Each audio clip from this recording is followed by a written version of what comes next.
haddii aad tahriir muqdisho waxaan ku hayaa good news. Your boy King CK in the building very soon insha Allah. dhawaan hadduu ilaahay raali ka noqdo corona hadduu ina daayo waan joogaa. weliba showga aan ku qaban doono muqdisho ma aha mid aniga aan ka sameynayo wax lacag ah. micnaha showgaas waxaan gacanta ka gelin doonaa lacagta ka soo xaroota oo dhan caruurta agoonta masaakiinta.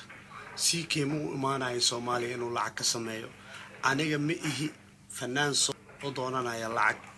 title ayaan wataa Somali YouTubers to the wall. magacaas ayaan wadaa title-kiisa oo wadamo fara badan score aan ka soo dhigay Muqdisho Stadio Konis. lacagtaas showga ka soo geli doontana hadda idin sheega dhigiina si fiican u fura.